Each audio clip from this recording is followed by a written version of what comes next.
There we go. All right, awesome. Ah, we're ready. We're doing this. What? Victor, we're back. Oh my God, Victor's back. Holy shit, we're back. Oh yeah, government issued second episode. That's right. We've only technically done one episode. We've done interviews, but this is the second ever episode. The mirror. Oh yeah, Well, we did we did episode 0 and then yeah. We got your episode 1 background. and episode 2. Yeah. Like we're like Star Wars. We're going backwards. Look at what we did to Victor. Victor talk. Ha ha ha ha ha. He's Canadian now. Oh man. Alright, You alright. know what? That's not so bad. Yeah, the Canadian. Like I forgot that in South Park, it's all the Canadians that have that. Today we are talking about insurance. That's right. That's the topic at hand. You can like it. It's gonna be boring as hell or interesting as hell. We'll find out. I don't know. I've definitely learned a lot doing a little bit of research on insurance, the history of insurance. What about you, Victor? I definitely had a few surprises when I was studying up on it. I But didn't know how old it was. yeah, I it's essentially insurance is as old as civilization.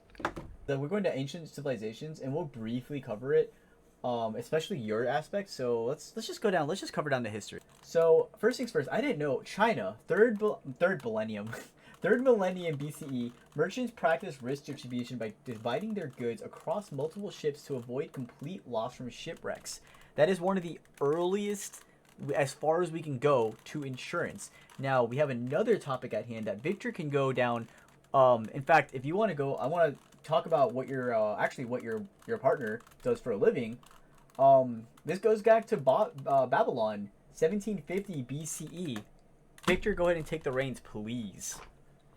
Yeah, so for those of you who don't know, Babylon was part of ancient Mesopotamia, which is essentially the first set of human civilization. Insurance comes along is essentially mentioned several times in the Code of Hammurabi Law, which is like literally the first written law in human history, right?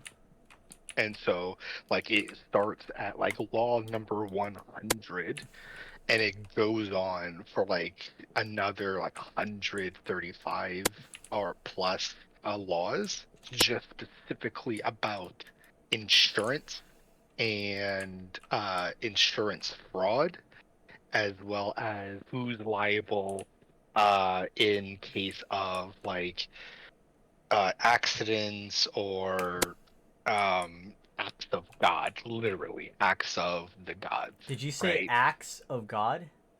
Yeah. Oh, haha. I'm sorry that. But yeah, fucking. Where was I? But yeah, it's wild. Like I was actually looking up at these laws. Like it's so meticulous. Now, granted, like with Babylonians, like I mean, even not even just the Babylonians, but like the Akkadians and like things like that, and the Sumerians too. Like all of this is under Mesopotamia, right?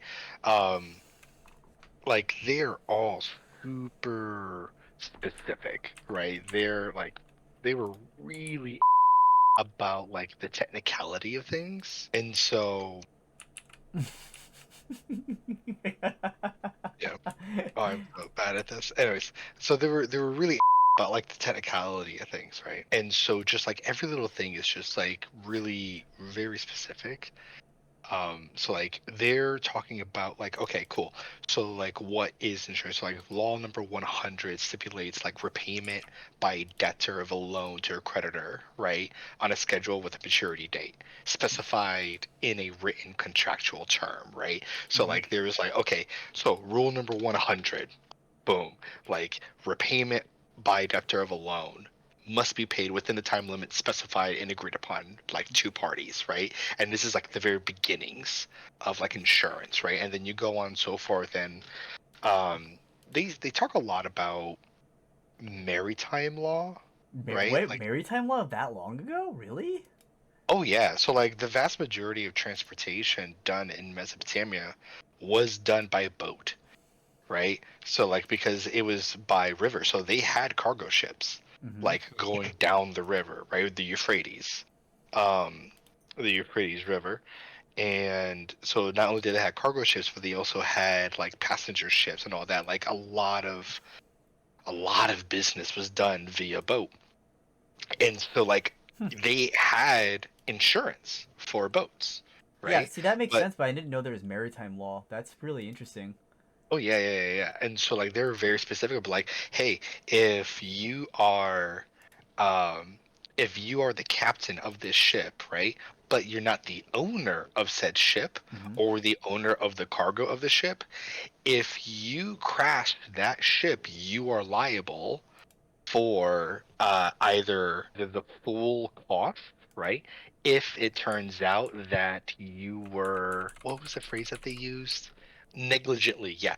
If you, Excellent. Okay. Yep. yeah, if you were negligent in operating the boat, right, and like crashed it, Mm-hmm. you were liable for 100%. However, Jesus. yeah. However, if it turns out you try to save the goods and or the boat, right? Then you only have to pay up to half of the value. And then like they like broke down like the stipulations of just like, well, also if the ship goes down, like if the ship sinks due to war or maybe like some other like human made accident, then you are not liable, right? Um, for the cost of the goods, but which is, and this is the weird part, if you are, if you suffer an accident that is by the act of the gods, then you're liable for half, What does that mean? Like, so right? you're talking about like weather or something like that? Is that So considered so an act of the god? so this is where it gets really interesting, right? So like for me, for ancient Mesopotamia, and now we're getting into like the culture of the civilization, right? Mm-hmm. So like for the Babylonians, the act of the gods could either mean, right? Because it depends on what they wrote down. Because I was reading the translation, not the actual tablet, right? So like act of the gods could either be like a freak accident of nature, right? Like a storm occurred, Mm-hmm. right? In which case, hey, that's bad luck. Or it could literally have been, hey, a specific god had it out for you and did some fuckery.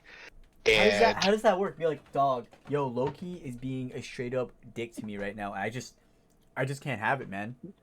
so this is These and fucking locusts in my bread. I just can't deal with it.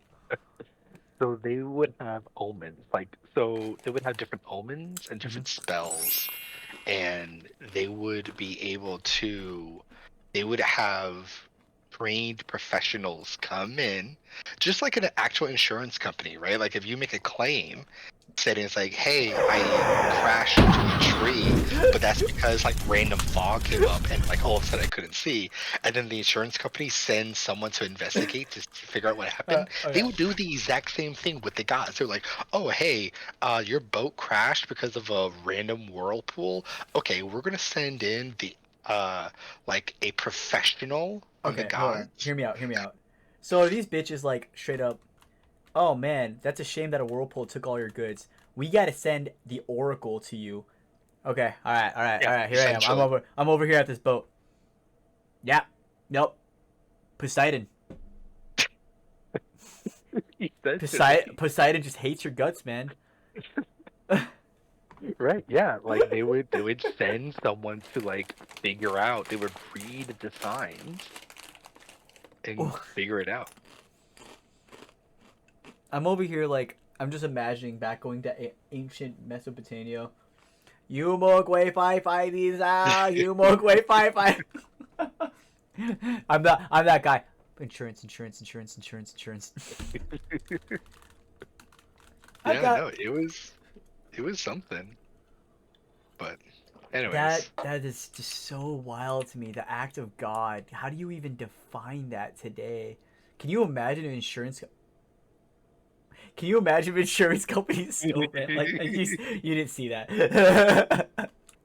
So, go to. I'm actually interested. So did your partner help assist you with this research at all? By the way, with because I know this is, if you want to talk about what she actually does for a living, it's really interesting that it kind of Uh, correlates with this or so for the corresponds. most part, yeah. So my wife studies Assyriology, which is like literally the study of ancient Mesopotamia, right?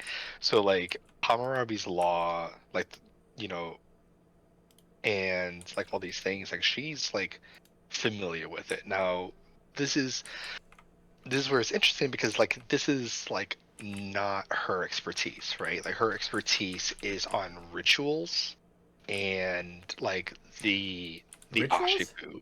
Yeah, she specializes in rituals and the Ashipu, which is the how do I put it? For lack of a better term, the god doctor. Um like like literally literally like Yo, in Poseidon's sick. Sorry, I'm. no, not like that. So like the way I know, so I like know, I know. you have like the doctors like in Mesopotamia you had a doctor for your physical needs, your physical Hmm. well-being, but then you had your spiritual doctor who was in charge of your spiritual well-being. And so like if you said, "Hey, I hurt my leg," right? And is very clearly broken, I'm going to go to like the physical doctor, right, to get it healed. Yeah. But then if you say, "Hey, I feel sick and I've been feeling sick for a while and I don't know why," I'm going to go to the Ashipu because I think something spiritual is happening. I think there's a demon in my house.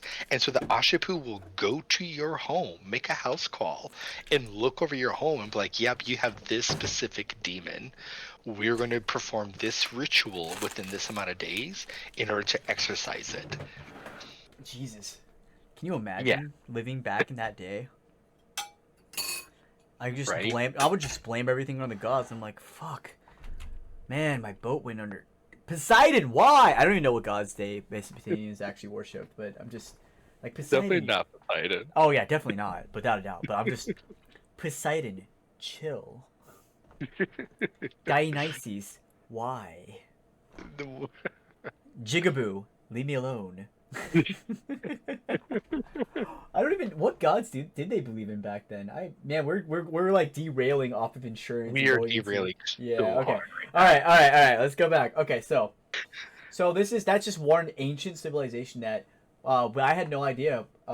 This is new things that I've learned from this actually because I always thought Yeah, insurance is something that's been a relatively new thing, but it makes sense that humanity's just like, man, this could happen. So yeah. like, so this goes down to Oh, so mhm. here's the thing. So I think it's really important to specify that the way they viewed insurance is different from how we Oh view yeah, no, insurance, right? yeah.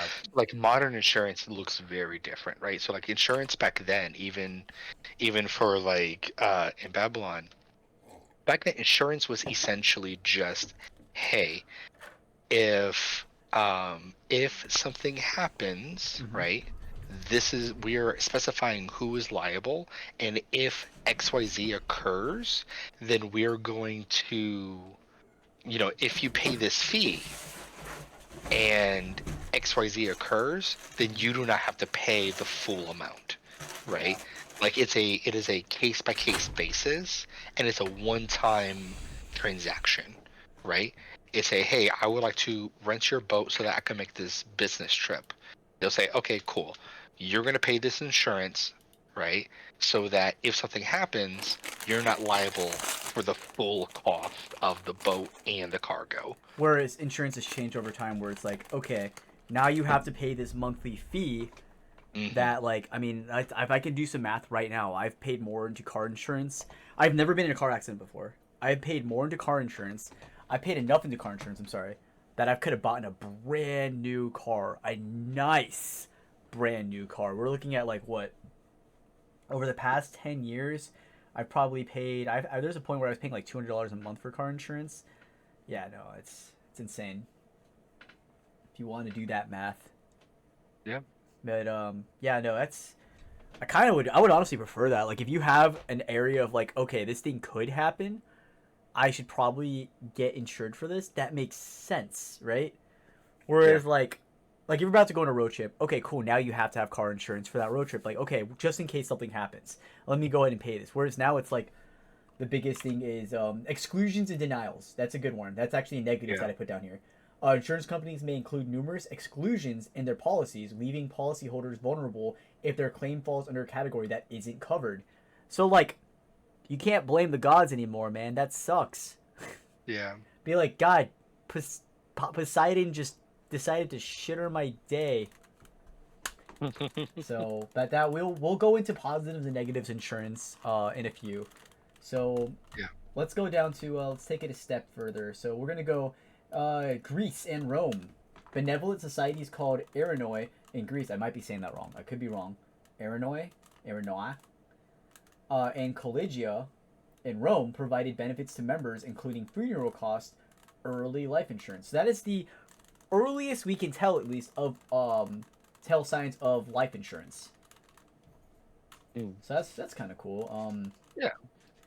Then we go into the medieval period. Marine insurance, 14th century, developed in Italian city like states like developed in Italian city states like Genoa. Marine insurance policies began to formalize around this time, covering the risk of maritime trade. I had no idea that we were so like maritime law is such an advanced thing that I didn't know that we dipped into it as far as the 14th century. Further than that, even you're going to Babylon. Yeah. So, do you have anything for that time period that I might be missing? Medieval time period. No, pretty much is the meat of it. I would just say like like with most things during the medieval era, we kind of go back, right? Like humanity goes back several hundred years in terms of like um technology and thought process of things, Mm-hmm. because like we changed from like a very pragmatic point of view of like what's in front of us Yeah. to the church, right? Like it turns into, hey, we're going to forsake the physical world in favor of the afterlife, right? And so like a lot of the laws that kind of quote unquote come up, or kind of, yeah, that come up in the medieval era, they're more along the lines of revisited, right? It's not that they were it wasn't the first time we had those laws. It's just we had kind of gotten them again, right? Because we had set ourselves back Yeah. with the church, right? So now, granted, this is very specifically Europe, right? Mm-hmm. Um, so like the medieval era, whenever you talk about the medieval era, it is only ever within the confines of medieval Europe, right? So that includes that goes from Spain all the way to, I would say, like Italy, right? Um, and even still, Italy is kind of it's only halfway in there, because Italy like enters the Renaissance like centuries before the rest of Europe does. So, um, yeah. Anyways, that's all I wanted to say. Just the laws and the thought processes in the medieval era is a reemergence, not a discovery, more often than not. Okay, I was actually gonna ask. That was gonna be my next question. Do you think a lot of this kind of falls upon like, can we blame the ancient Babylonians for insurance today? But no, that makes a lot more sense actually. Yeah, resurgence is a great way of putting it.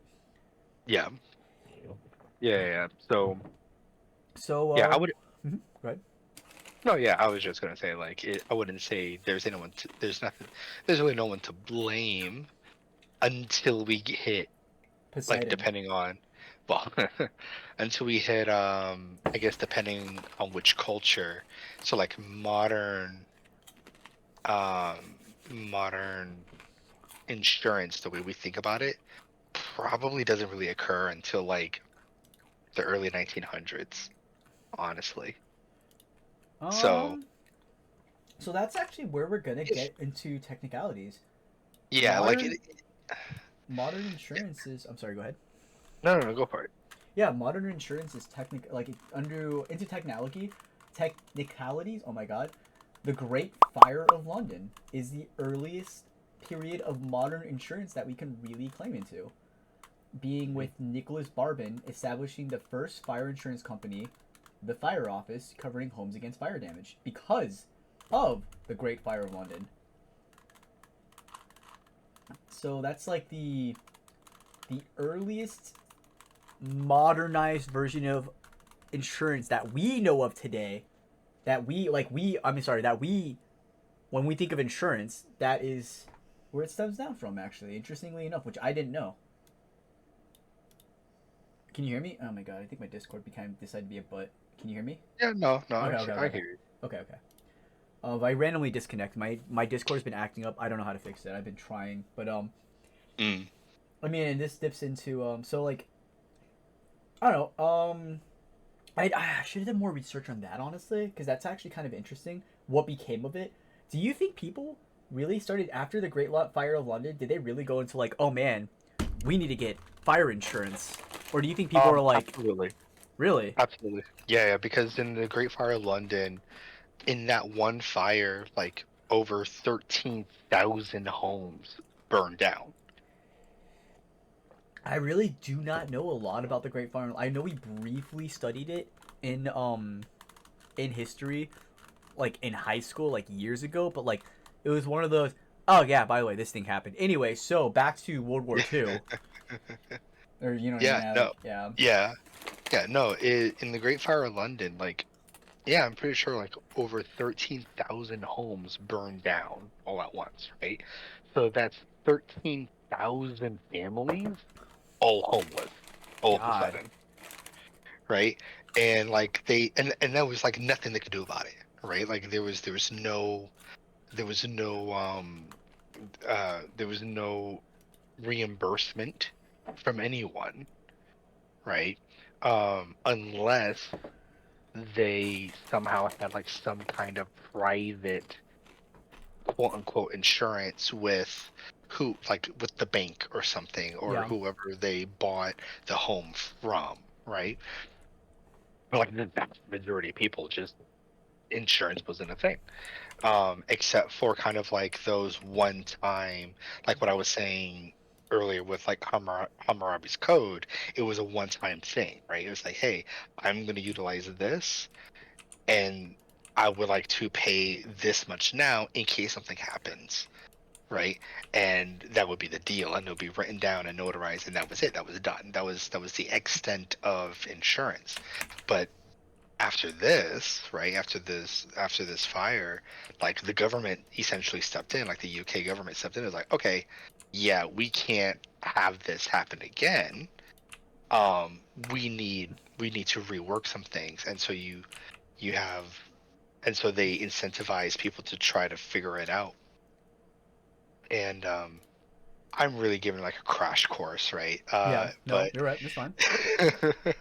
but yeah, eventually you get this company that says, "Hey, you pay us, and we will make and we you pay us, and in case your home catches fire, we will reimburse you."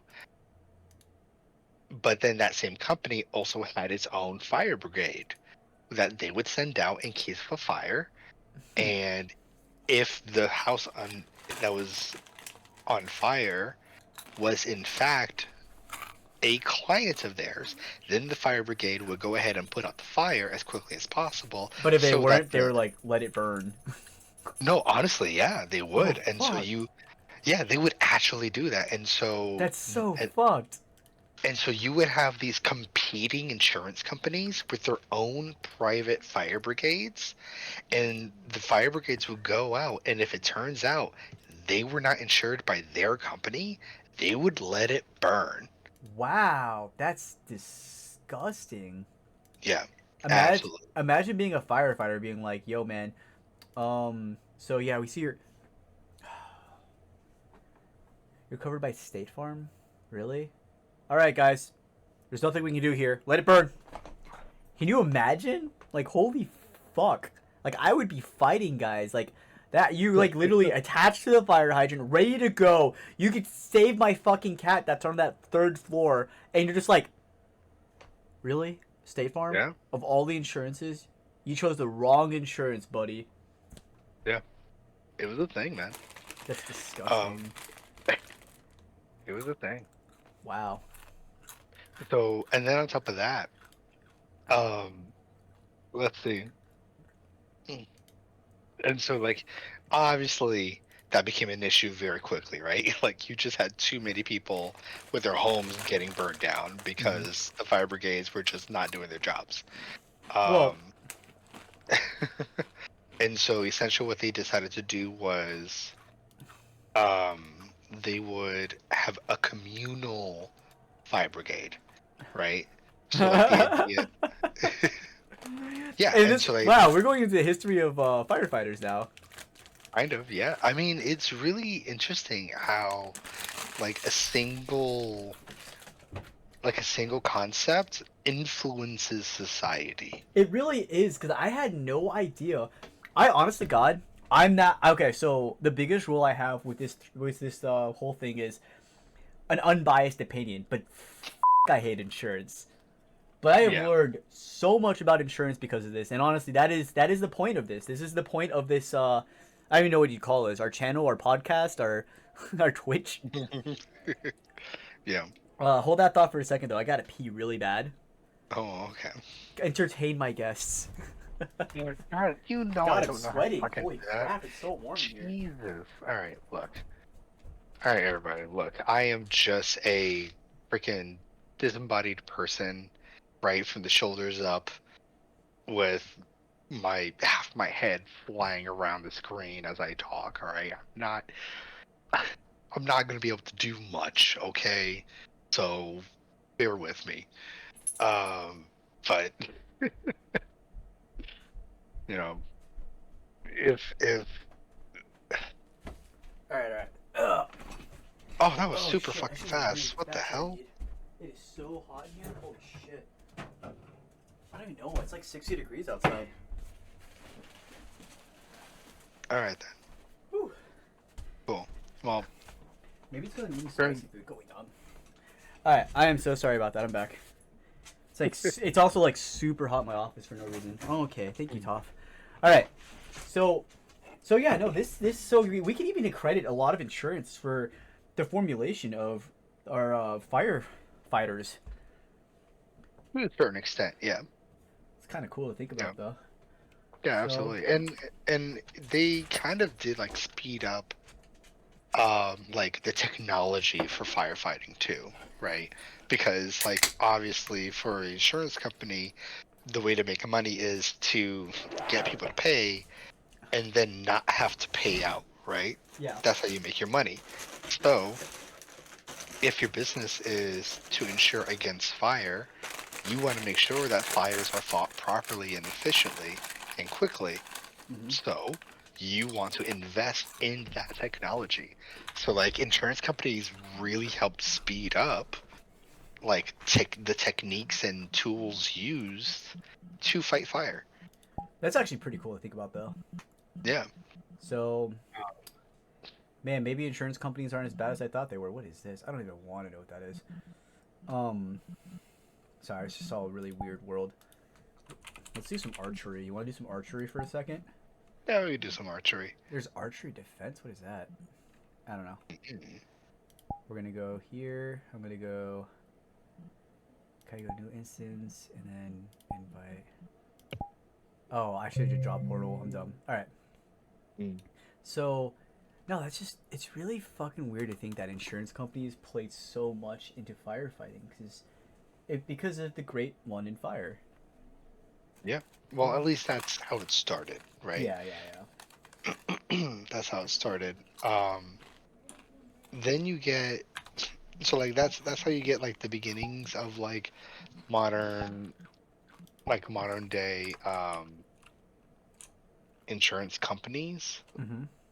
But then like even after that, it wasn't really mandatory, right? It was still more of a luxury thing because you have to keep in mind that the Great Fire happened in the UK, right? Mm-hmm. Which means that for most of the rest of the world, it still wasn't really an urgent thing until you get like Germany, right? Like you get Otto von Bismarck, right? Who's the chancellor. He really did a lot for insurance for like the working class, right? Because a lot of the working class people were leaving Germany to go to the US because the US paid better, right, for their jobs. And so the way that Bismarck tried to fight back on that is by creating um, essentially the basis for welfare, right? Mm-hmm. Which uh, which kind of leads, which is leading into like old age pensions, accident insurance, and medical care, right? So like medical insurance and accident insurance, and essentially annuities were the things that he created, um, or funded, really, Hmm. um, which you know are standard things today, right? Um, and then like in terms of the US didn't really pick up on insurance of any kind until like World War II, essentially. And most of the insurance companies focused on veterans after World War II. How So so? like that, because that's where you get the VA home loan. The Oh, by VA, the way, I yeah. invite. You have to leave your instance so I can invite you to this. No, I already joined. Oh wait, what? Where are you? Oh, you're right there. Okay. Anyway, Yeah. wait. So wait. Hold on. Pause. Rewind. Because I didn't. I actually didn't know this. I didn't even. Is this even in my thing? Because I don't remember reading anything about that. Yeah, I don't have that in my. I do not have that in my notes.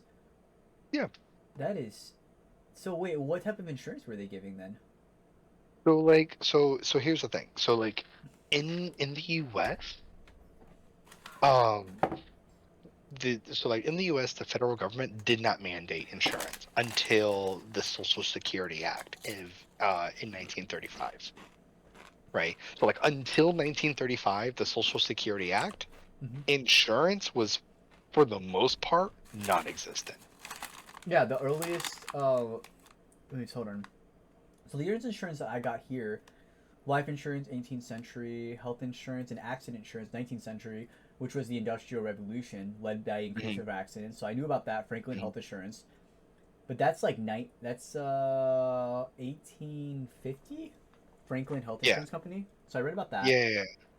So that's like 1850, the health insurance company, but it wasn't mandatory, right? Yes. So you're talking about Which means mandatory. Yep. Okay. Yeah, which means that the vast majority of Americans did not have it. Pretty much, it was a luxury to have insurance, I mean, that's honestly that's what it should be, in my opinion right? today, Well, so that to a means degree. that, and in those days, the only people who did have insurance were the wealthy or the upper middle class, right?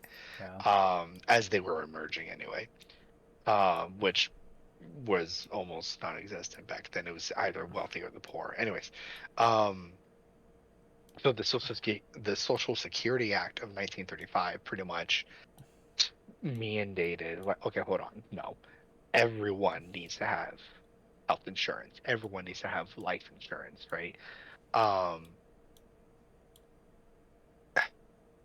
and so like the first boom occurred like after 1935, the boom of insurance is after World War II, and Mm-hmm. it was the original VA home loan, Not the to give VA.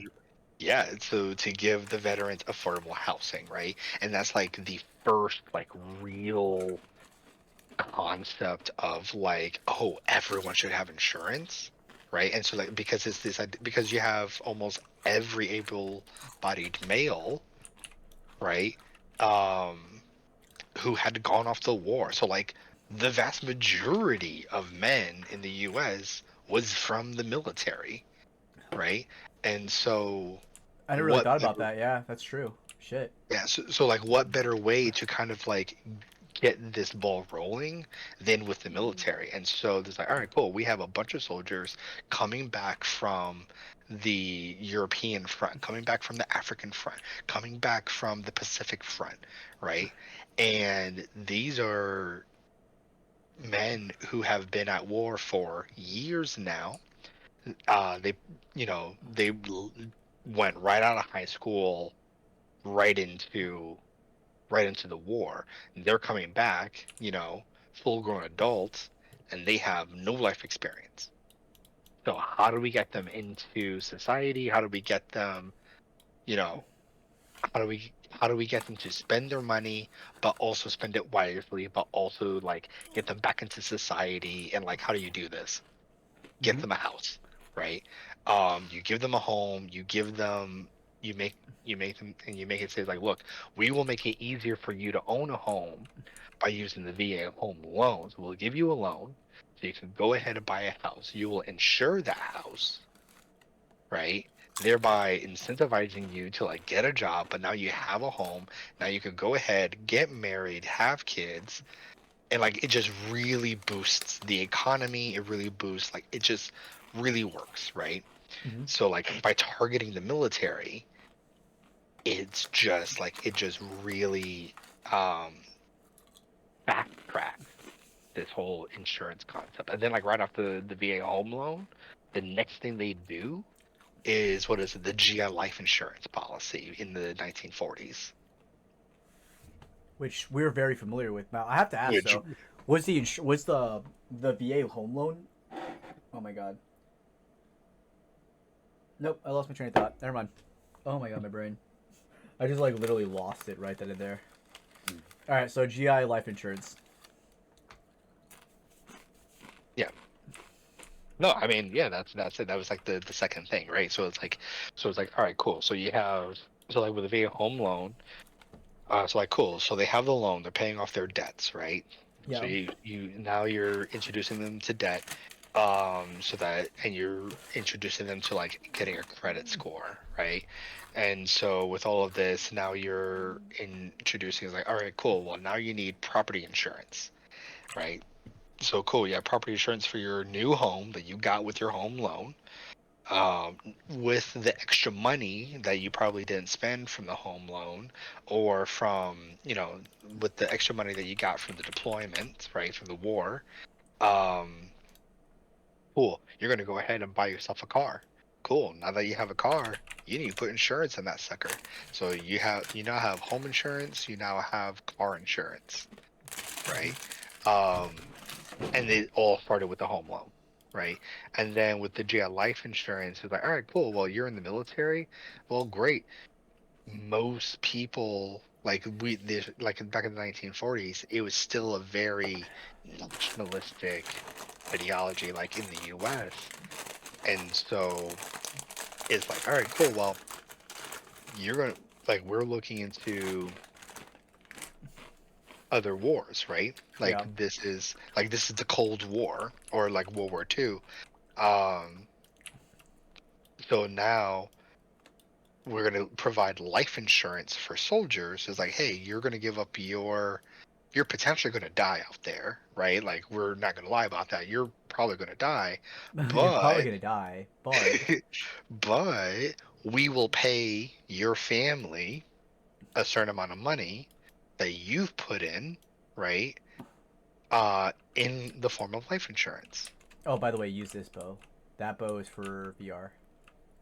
Oh, Yeah, you want to use this bow. I love how you just threw it on the ground like fuck that bow. Okay, so well, fuck, I didn't know any of this. I didn't. How come none of that pulled up when I was researching it? Mainly, I guess I was going into history, but I never really went into the U.S. history, which I wish I would have dove more into. Which I'm glad we both got different notes for. yeah. Because I can definitely, I want to definitely go into like some of the insurance corruption, but that's going to be later. So we got a pretty vast history on insurance as a whole that just that Yeah, like I've like I insurance is as old as mankind. Well, not as mankind, but like oh, it's old as insurance is shit as, though. Yeah. yeah, like insurance is as old as civilization. There we go. Yeah.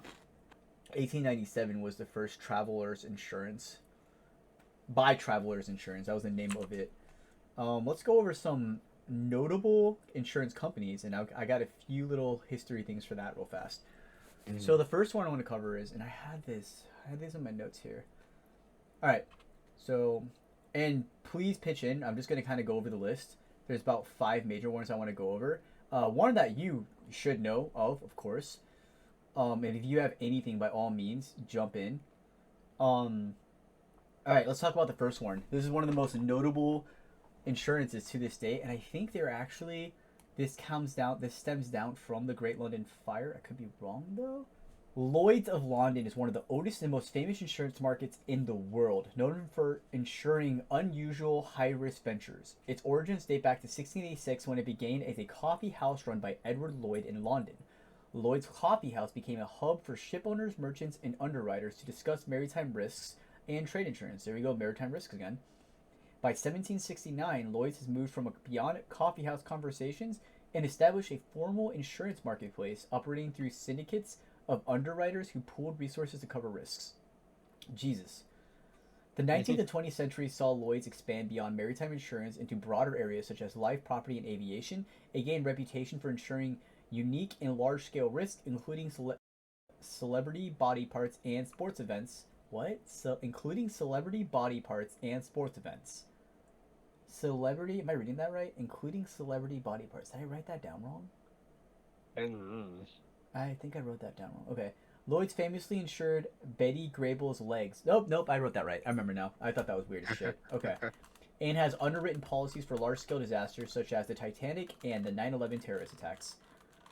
Today, Lloyd's operates as a global insurance market, facilitating insurance across all forms of risk through its members' syndicates.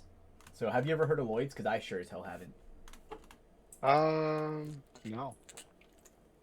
Okay, No, so I haven't. that is primarily UK. The next one, which That's fine. you may have heard of, because I've heard of them before, Berkshire Hathaway, U.S. 1839, a textile company, insurance division established in the 1960s. It's a multinational conglomerate, oh my god, with significant insurance operations, which you're going to hear a few big names here. Initially founded by a textile company in 1839 in Rhode Island, which is I thought was kind of interesting. Its transformation into an insurance giant investment oh my god, please say that word for me. Conglomerate. God. Began in the 1960s under leadership of Warren Buffett, who took control of the company in 1965. It basically shifted investments to the acquisition of insurance companies such as, I've never heard of National Indemnity Company, but I have definitely Geico, of course. Everyone's heard of Geico. Yeah. Lay the foundations, blah blah blah. Recognize. So, the company's unique structure with its instance business is contributing significantly overall financial strength. In addition to Geico, its own Berkshire Hathaway Reinsurance Group and General RE, making it one of the largest reinsurance and insurance conglomerate globally. There's also, this is the third one, AIG. I've heard of this one, of course, American International Group. It was founded in 1919 in Shanghai, China. That I didn't know, by an American entrepreneur, Cornelius van der Star, as General Insurance Agency. Over the years, the company expanded globally, and by 1949, relocated to New York. It became a primary player for life insurance, property, and casualty insurance and financial services, as well as it's involved in credit default swaps during 2008, and we're going to go over that. Financial crisis made it notorious. So we'll go over the corruption of insurance, because with insurance, of course, comes with a lot of different forms of corruption. Yeah. The U.S. housing market collapsed. AIG faced bankruptcy and received $182 billion in government bail to prevent global financial system from crashing. I didn't know how involved insurance was also with our country's economy, actually, which is insane. We'll go into that later. And the U.S. government later sold its share in AIG, and the company regained stability, but the crisis left a lasting impact on its reputation. Then here comes the next one. We got 2 more. State Farm. Sorry, this is probably going to be the most boring part of the stream. But State Farm was founded in 1922 by George. Oh my God, Toph, please. My dog's just digging in. A retired farmer, George J. Merchole, I might be saying that wrong, Merchole, in Illinois as an auto insurance company for farmers. His belief was rural drivers should pay less for car insurance. Yep. Than city dwellers because they face fewer risks. This model was highly successful, and State Farm quickly expanded, which State Farm doesn't cover. By the way, I used to have them. Anyway, over the years, State Farm broadened its products offering to include homeowners insurance, life insurance, and banking services. Today, State Farm is the largest auto and home insurer in the U.S., operating in its mutual company, which means it's owned by policyholders rather than shareholders. The mutual shareholder structure, we don't even known for extensive. And of course, everyone knows, like a good neighbor, State Farm is there. Hi, dog. Hi. And then the last one. Sorry, this is the last one. I promise you. Allianz by It's a German one. It was founded in 1890 in Berlin, Germany by Karl von Thiem and Wilhelm von Finck. As an insured focus on marine and accident insurance, with a few decades, it became Germany's largest insurer, and it has grown exponentially internationally. The company became well known for insuring industrial and engineering projects across Europe and the globe. During World War II, it was involved in insuring Nazi infrastructure and has faced scrutiny to its role in managing claims related to Holocaust victims' life insurance policies. Jesus. So, in recent, it focused on international expansion and diversification, as well as acquiring companies such as PIMCO, which is a global investment management firm, and Dresdner Bank, which was later sold. It's one of the world's leading insurers with operations spanning over 70 countries, offering a wide range of products. So there is that. Do you have anything to add with any of these companies? Do you know any extra history on them? Because I only know of the big. I've heard of Berkshire briefly, kind of. I've definitely heard of AIG and State Farm though. I've never heard of Alliance. Have you heard of any of these? I think I've like heard of them, like I've seen them written somewhere, but like in terms of like their history, Mm-hmm. not really. The one that I'm familiar with is Prudential Financial. Um, it's not one of the ones that you listed, but like I used to work for Prudential for about a year. Okay. Um, so as I was a project manager for the annuities department. Um, yeah, Oh not a man, fun time, honestly. let's hear the dirty because I've heard some really scummy things. You're an insider now. You are our spy. Essentially. All right. Yeah, so Prudential, so like, okay, so I realize, so let me first explain what an annuity is, Oh because God. I've spoken with like some people about it, and like it turns out annuities is not as well known as I thought they were. So everyone's familiar with like life insurance, right? Of course. The idea of like, all right, cool, I'm going to pay so that in case I die, the insurance company will pay my family or whoever I decide is the recipient X amount of money. And that X amount of money is determined by how much I pay the insurance company. The annuity is the exact opposite. It is the, hey, I am living much longer than I thought I would. I'm running out of cash. So the idea is um the idea is to prevent that scenario from happening is like, hey, if you like you will invest essentially in your longevity, right? So you're going to pay the insurance company so that if you live past a certain year, Mm-hmm. they will then start paying you a stipend based off of how much you invested. Maybe I didn't know what an annuity is. Okay. Yeah. So like for like in terms of an insurance, like so for an insurance company, like let's say Prudential, right? Um, when they have a client paying for life insurance, they want that client to live as long as possible. That way they do not have to pay out for the life insurance. Okay. But then, yeah, but when they have a client paying for an annuity, They want that client to die as fast as possible. That way, they do not have to keep paying that client their money. Because when that client dies, whatever money is left over from the annuity, from the agreement, the company gets to keep. So my question is, how old do you have to be to qualify for an annuity? Oh, you have to essentially be like oh God, if I remember it correctly, um, you can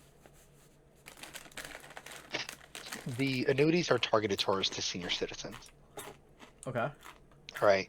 So like the average age of like a client for an annuity, right? Like the average age of like trying to get a potential customer would be like around like 65, 70. Why would they even do that though? Why would that even be an option?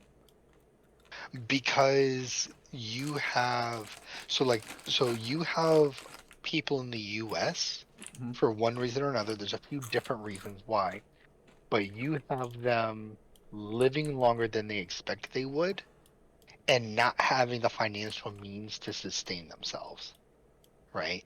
So for instance, like let's say um back when I worked for them, a lot of the customers are coming from like they lived in their prime back in like the 60s, 70s, Yeah.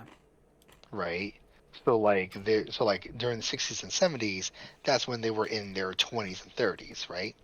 Yeah. Now, at that time, it's 20, you know, it's like 2015, right? And they're older, and back in the day they didn't have a 401k, right? Yeah. Or maybe they were immigrants and they didn't qualify, they were just doing under the table jobs, right? They were paid in cash, right? Or maybe just like for whatever reason, like maybe they were just really bad with their money and they just didn't save properly.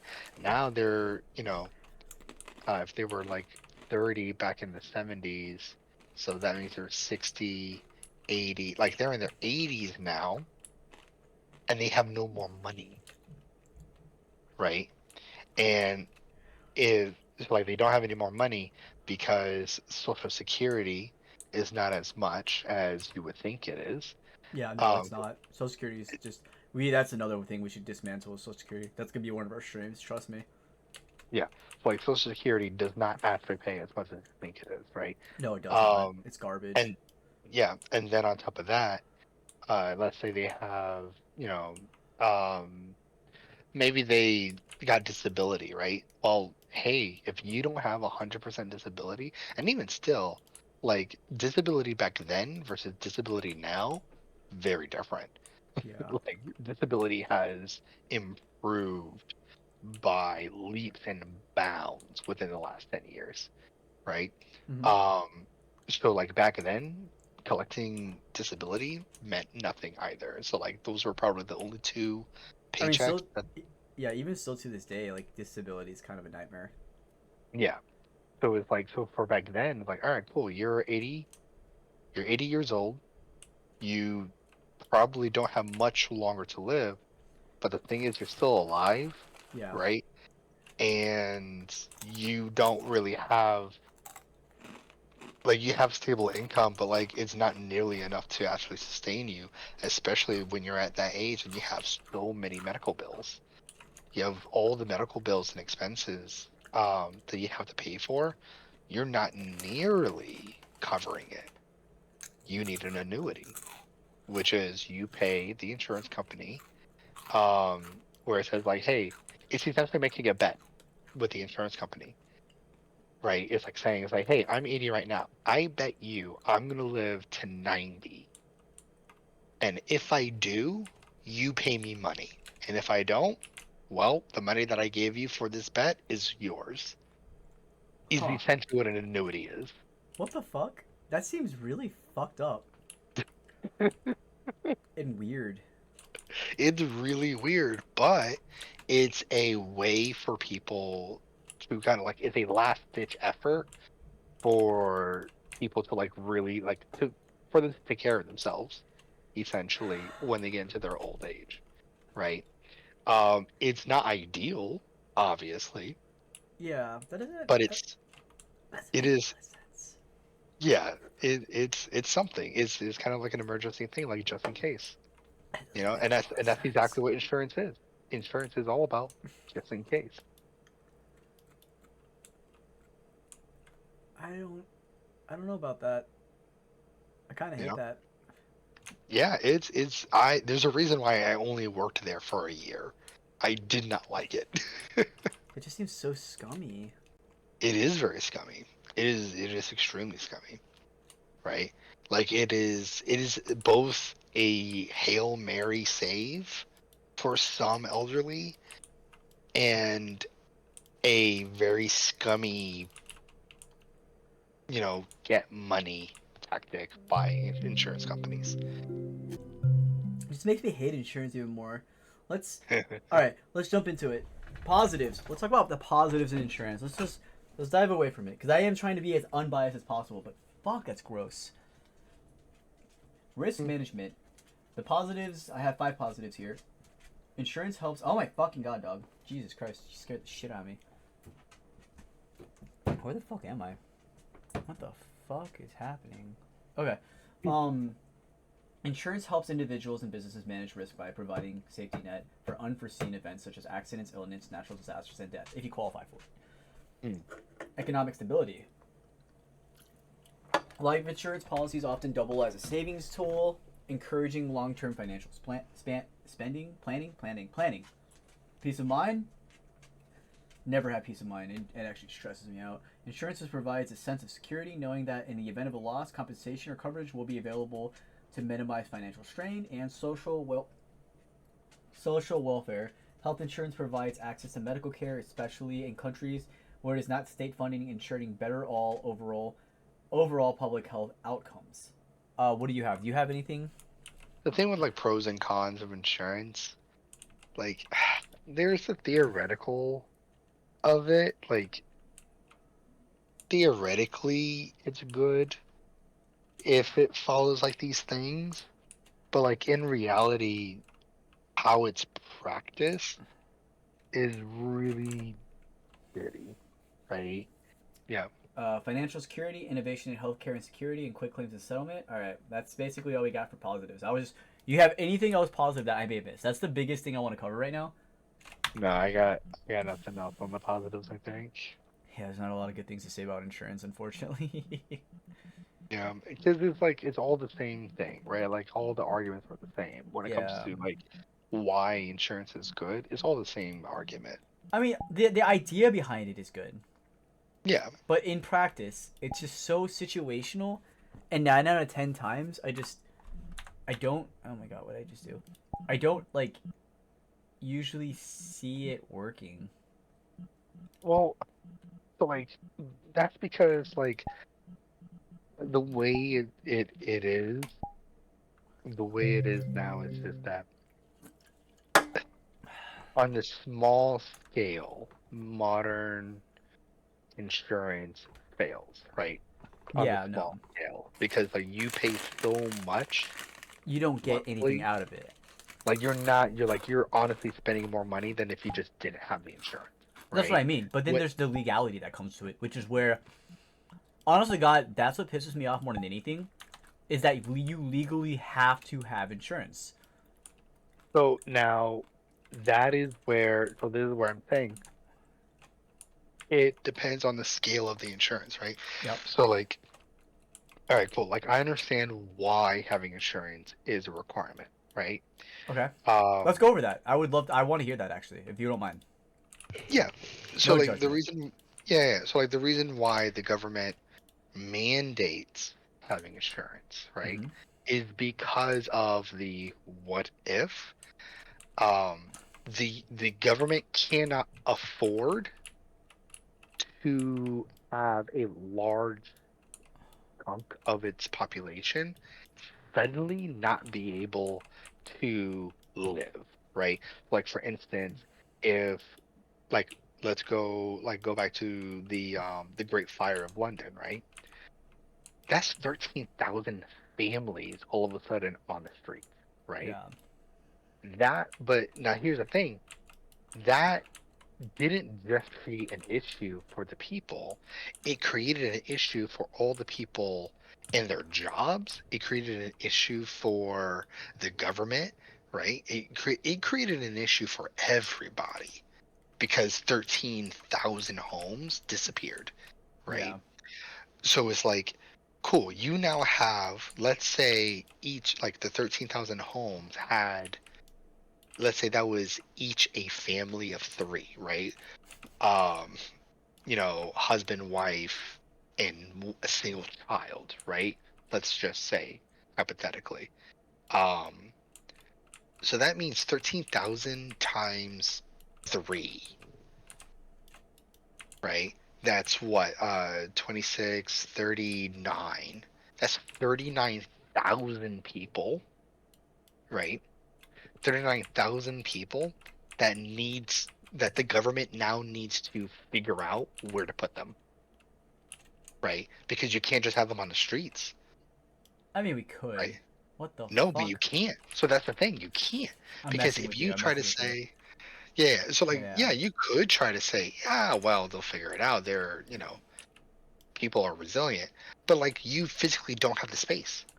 Like like that was the whole point of having homes to put them somewhere. Yeah. Was the whole point. Now that they don't have a home, they can't be there. They now spill into other areas. So you now have like these parks and like open lots or like parking lots, right? You have stadiums filled with people now, and they have to stay there and live there. And oh, also, where are they going to bathe? Where are they going to, defecate? Where they're Were going to they use the gonna bathroom? defecate? Where are they gonna shit, dog? Yeah, seriously, where? Tell me where. The public restroom? All right. Good luck because after like the 50th person goes in and clogs it up, no one else is using it anymore, Speak for yourself. right? You don't know You know? me. Yeah. So like 13,000 homes going up in flames created a very big issue. And then on Yeah. top of that, then you have like, all right, cool. Even if they could figure that out, in those homes they probably had their vehicles. They probably lost their cars as well, which means, hey, guess what? You have 13,000 at least people who can't go to work, right? So now the and so like here's the question. Do the companies just fire them, right? Because if yes, then that creates another big issue, right? But then if no, then they have to solve that issue of like, all right, well, I have an employee here who just lost their home and just lost their vehicle probably.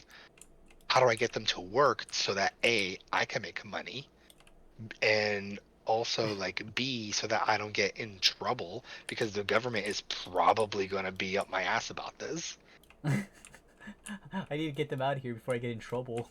Oh jeez. right? So like Yeah. so yeah, this creates a very big problem. So like in terms of the government, as far as the government goes, no one in the government can afford to have a large portion of the population all of a sudden go homeless, Mhm. right? Without any warning. So Yeah, I've never really thought about it that way. so like how do you prevent that from happening? You mandate insurance.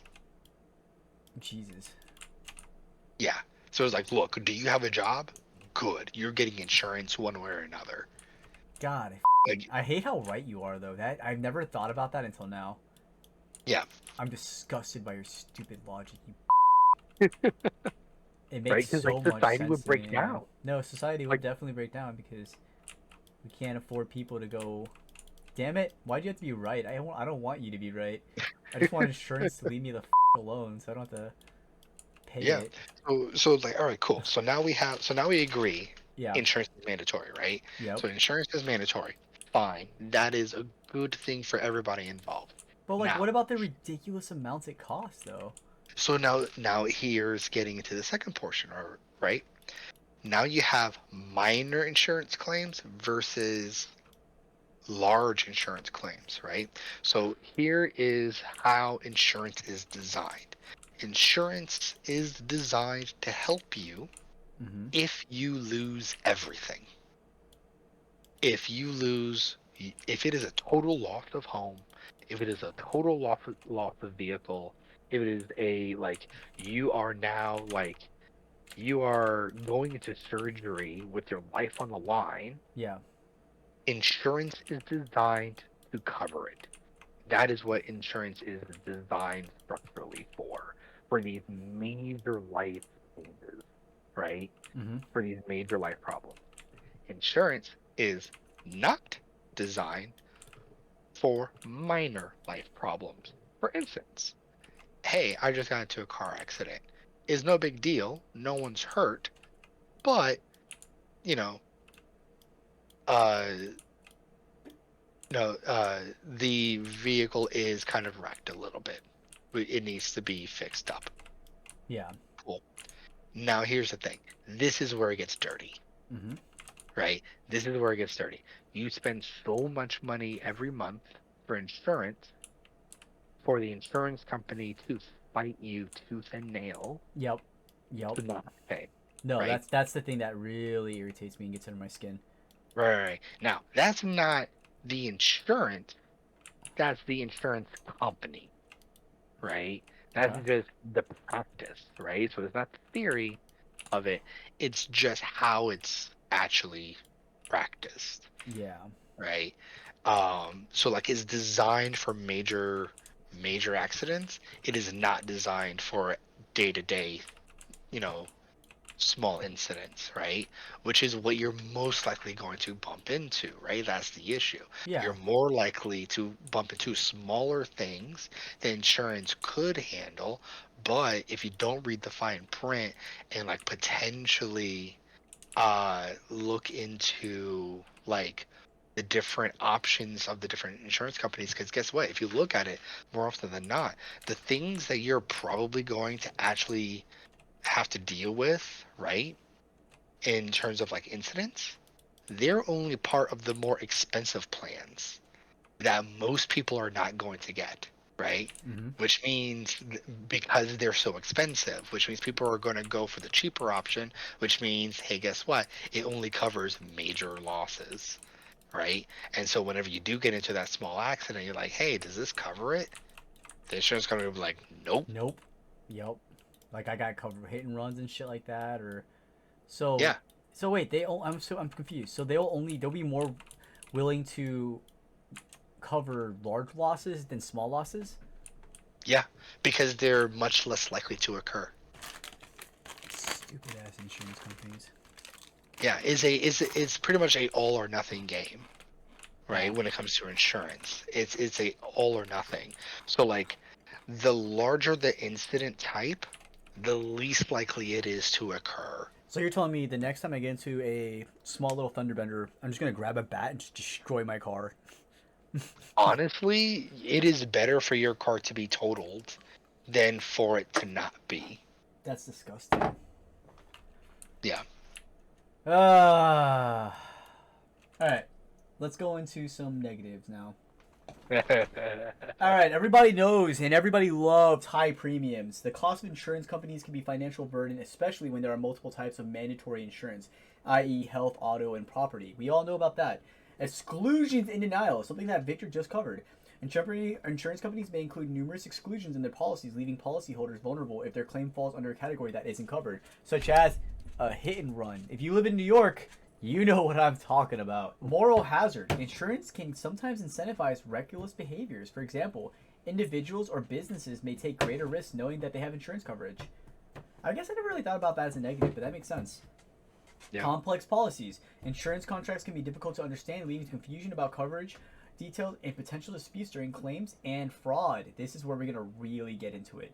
Insurance fraud is a significant issue where individuals make false claims to profit from the system, raising premiums for everyone. Insurance companies tend to be profit-driven motives, delayed payments, underinsurance, which means they don't offer as much as they should, and the lack of transparency is the biggest one.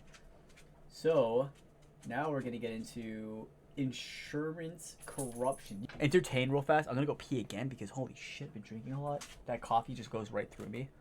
Damn it, man. I'm sorry, it's the coffee. I was tired. Alright. What are you so excited about? We're not going anywhere. Alright, well, hello everybody. Welcome to McDonald's. Apparently we have a freaking... This is what we're doing. How do I even... Oh, I just walked right through. Yep. Where the hell is this guy, anyway? I don't know where he is. Oh, well. Yeah. Insurance. You can't... You can live with it, but you can't live without it. That was bad. But yeah. Alright, sorry about that. Oh, welcome to McDonald's. Alright. So, is there any major instances of insurance corruption that you're aware of, by chance? Let me see. I've always wanted to go to McDonald's after midnight. Oh, this is awesome. Look at this. Fucking Happy Meal? Fuck yeah. Goodbye. Have your fucking Happy Meal. Come on here. Oh shit, it opened up already. I'm gonna eat. Oh my god, I actually ate it. Okay, can I... Yeah. Well, I mean, I know... I know a bit of, like, the dark history of Prudential. So, like, for instance, Prudential was involved in investor fraud back in the 80s and 90s. Wow. Okay. Yep. They defrauded investors close to $8 billion. What the fuck? Right. Like 400,000 investors lost money because of it. And I remember there was a lawsuit. There was the U.S. military life insurance lawsuit, and that was back in like 2010. It was something along the lines of like Prudential was manipulating the payout of the life insurance benefits that were due to the families of like soldiers who died. That's really dude. Like, oh yeah, yeah. What the hell? Why? What? Yeah. So like what they did was instead of paying the full amount due to the families all at once, instead they would deposit the funds into a Prudential corporate account. And then those accounts were essentially IOUs to the payees. So like because they were IOUs, they would just sit there, and because they would sit there, they would generate profit for the company. That's so fucked. Yeah. So like you would get these families who just like didn't get the life insurance that was promised them. What the fuck? So yeah, wait, so, like, so they literally just pocket the money. Essentially, yeah. They just pocket the money. Every day you make me hate our country more and more. Not our country, but Jesus Christ, what the fuck? That's so fucked. Yeah, I don't know if like that ever went anywhere. Like I know the families. Oh, you know Prudential's still up, so you know it never actually went anywhere. Yeah. That's so like shitty, I know like several families like sued the company, but like did they win? Right, like there was a whole, what was it? They did like this whole like open letter thing to the military community and like talked about like misinformation and like the nature of the accounts and yada yada yada. Yeah.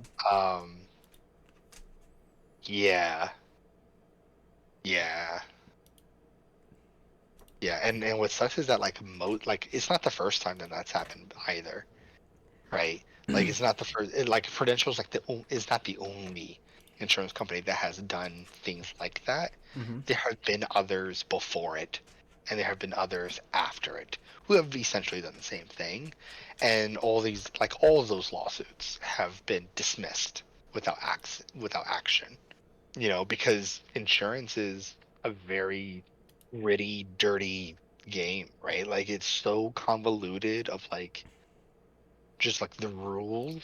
It's so complicated, right? Like it's so complicated. Like I remember while working there was a single project, not one that I worked on, Mm-hmm. but there was a project that a coworker was working on, and he was working on it for 2 years before I even got there, and he was working on it still when I left. For So what he was though? working. So the project was on hold, and Okay. it was like $2 billion over budget, if I remember correctly, which is a lot. Yeah, that Um, doesn't make a lot of sense. To a billion is insane amount even for any company, really. yeah. Like it was, but like it was one of those things where like they had to push through it, right? Um, because they had just put so much money into it. It was that the company essentially was like, look, we put so much money into it, we can't afford to like stop it now. Like it Yeah. just has to go through.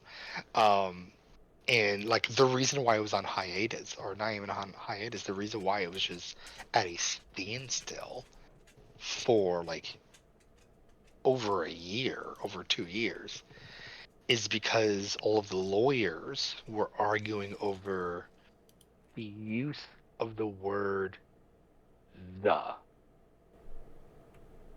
And What? yeah, man. How does wait? How does that fucking work?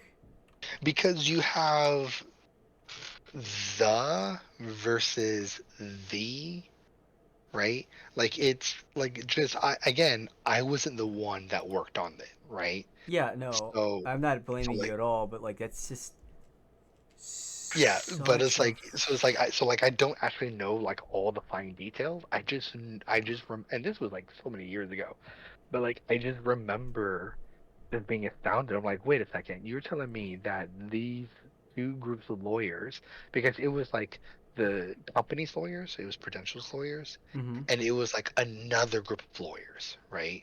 It was like a whole different group, and so like these two groups are arguing with each other Over over the this word the. word over the word the, because it could be interpreted, because in the context it could have been interpreted like two or three different ways, and so they're arguing over like which interpretation was the correct interpretation.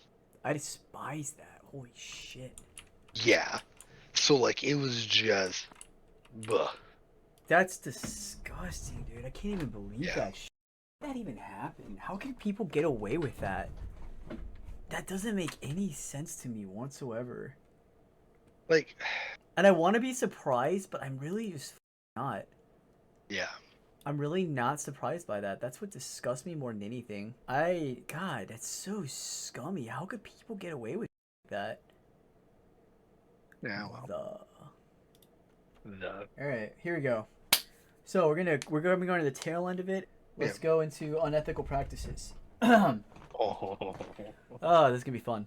Insurance companies, like any large financial institutions, have occasionally been involved in various corrupt practices, as Victor was just talking about. These ranges from fraud, discrimination, unethical profit-driven motives, manipulation of legal systems, as Victor was just talking about, which can severely affect policyholders. Detailed look on insurance companies. Some insurance companies are known to employ unethical tactics to avoid paying claims, a practice known as bad faith insurance. This includes, and I'm sure if you guys have ever done insurance claims, because I sure as hell have, deliberate delays in claim processing. They will do this shit on purpose. This is something I was kind of looking into. Insurers may install or delay payments on legitimate claims, knowing that customers need the money urgently and may be forced to settle for less. yep. Unjustified denials. Some companies routinely deny valid claims without proper investigation or due diligence, forcing policyholders to undergo lengthy and expensive legal processes to get compensation. This kind of all ties together. Low ball settlements. Insurers may offer. I'm going to put this over here actually because it's hurting my neck. Insurers may offer a far less than actual value of a claim, preying on the policy's lack of understanding of their rights or financial desperation. This is why I'm a big, like, you should definitely, without a doubt, get a lawyer if you go into this point, get at this point to help you with your insurance policy.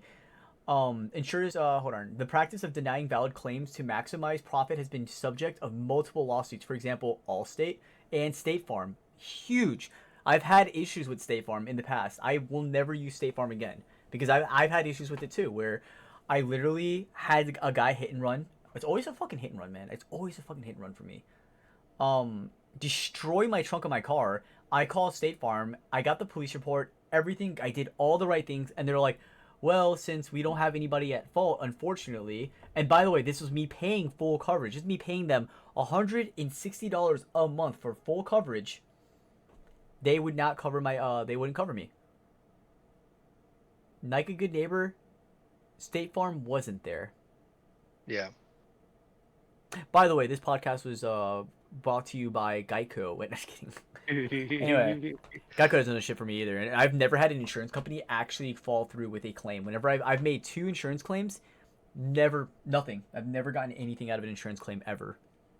It's the biggest waste of time. In fact, I didn't get anything out of anything. I've had people break into my car. I've had 4 hit and runs because people suck at parking, and I have actually ended up having to pay more for filing a claim than anything, which doesn't make any sense to me. So, discrimination. So this is more in the past. This isn't as recent, so we can at least say this is done away with. But insurance companies have been found guilty of discriminatory practices based on race, gender, or socioeconomic status. Redlining is the big one. This is not so much today, but it has happened in the past, and I mean like within 20 years the past. The practice involves denying insurance or charging higher premiums to people based on their geographic location, often targeting minority or local neighborhoods. Homeowners insurance has historically been tied to redlining, preventing minority communities from accessing affordable property insurance. Gender discrimination. In some countries, insurance, this is still recent. Insurers charge higher premiums to women for health insurance and life insurance, or to men for auto insurance based on generalized risk factors rather than individual behavior or health metrics. I feel like that should be illegal, actually. Fraud and misinterpretation. Insurance fraud can occur on both sides. Policyholders may attempt to commit fraud, filing false claims, but insurance companies themselves have also been involved in fraudulent activities, which Victor has talked about. And we can go into premium misinterpretation, agent misconduct. Agents have, in some cases, sold fraudulent or unnecessary insurance policies to clients, especially elderly. I'm sure you've seen that before, Victor. Exploitation of legal loopholes. We've talked about that too. Hurricane Katrina is another huge one. I kind of went into this. I didn't really go into detail about it though. But so this was one I was kind of like, I kind of really wish I would have done more research into this. So Hurricane Katrina, if you live in Florida, generally speaking, you get flood insurance. You get hurricane insurance, but the biggest thing is you get flood insurance. After devastation caused, to 2005 by the way, by Hurricane Katrina, several homeowners with flood insurance had their claims denied due to technicalities, as insurance claimed that the damage was not caused by flooding, but by wind. A risk not covered under policy. Companies like State Farm and Allstate were sued by policyholders for refusing honor to their policies, citing this exclusion. Collusion and price fixing. This is one that pisses me the fuck because I've seen this. It's happened to me. Insurance companies have been involved in price fixing scandals. Elliott Spitzer investigation. I really actually don't really want to go into that. That's not. It's mainly the more than anything. And you have definitely brought into sight. You give me more insight on why insurance is needed. Why it's 100%, like it legally has to happen. It makes a lot of sense to me, Victor, and I hate that you did that, you little bastard. But the biggest takeaway I've gotten from this whole thing is the history behind insurance. It's very interesting. I just never knew that. I never knew how ancient history was, or how ancient insurance was. If you guys want to, I've cited my sources, and if you guys want my notes, by all means, just request it. I can send you a copy of my notes, but all my notes are pinned down here for insurance. My sources go to Lloyd's History and Heritage, McLean's, Bethany, All the Devils Are Here, Hidden History of Financial Crisis, State Farm, Our History, bad insurance practices, what you need to know. That's Investopedia. Um, the newest one is the history of insurance, which is Investopedia, which that's basically the biggest one I really use as my source. But I have all my sources cited here if you guys want to look at all of that and all my notes here. I save all my notes for any of these. So with that being said, if you have anything else to add, by all means, Victor, please add what you may have to add for insurance. Insurance, good or bad? Let's have it. Theoretically, good. In practice, pretty fucking bad. You know, like it's one of those things where, like, when I really do need it, it's great to have, right? Until you don't get it. But it's also the case where, like, you don't usually need it, right? Like, Yeah. it's you spend more money having it than you do actually using it. So And then when you do need it, the they chance and really, headache, they yeah, really penny it's pinch. a headache because they don't want to pay you for it. Yeah. They try It's to just find fucking any trash. loophole or like trying to find any evidence that it's like your fault, which would be a breach of contract and like all that. And like they're really scummy. You know, just insurance companies are really scummy. Some are scummier than others. And it's just like it You know? sucks to say though, but like the people who work for insurance companies fucking suck too.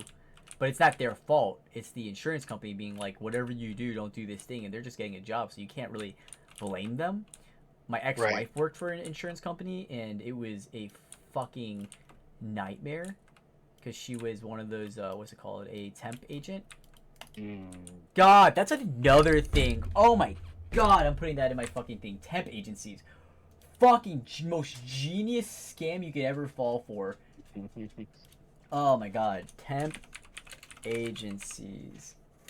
Yeah. God, that's gonna be like an add-on just to talk about what a temp agency is and what they do and how they make money off of you and how fucking genius they are. Cause god dang, that could be another like small. Cause that's gonna be a short thing to talk about, but it's really interesting. Like how Yeah. some guy was just like, I can get these losers jobs, and then get paid. I can take away $2 for each person I get a job per hour they make, and I'm making freaking $2 a person an hour for passive income because I got them this job. Yeah. Crazy. By the way, I'm also gonna get a bid because these companies will pay me $5,000 a person that I recruit for this job because they need people so desperately. Like, God, it's so interesting how temp agencies work and how genius it actually is as a concept, but how immoral it honestly is too. Yeah. All right, all right. I think we're pretty much done. That pretty much wraps up this episode of Government Issue. What do you think? Is that I think so. cool? Is that pretty Feeling much good. rough? We did about. We had some technical difficulties. I say we talked about Carl. We talked about insurance for about an hour and a half, maybe or not. I think the most interesting takeaway from insurance as a whole is probably just the history behind it. Honestly, Yeah. I kind of wanted to pull more from it, but honestly, like it's very like just black and white how insurance works, and the biggest thing I've taken away is the history, and then basically you justifying why we need it. It does make sense why we need it. I hate it, but it does make sense. Yeah. What game did you want to play, Victor? It's up to you now. Now we're at the chill end of our intro. All right, all right. Second.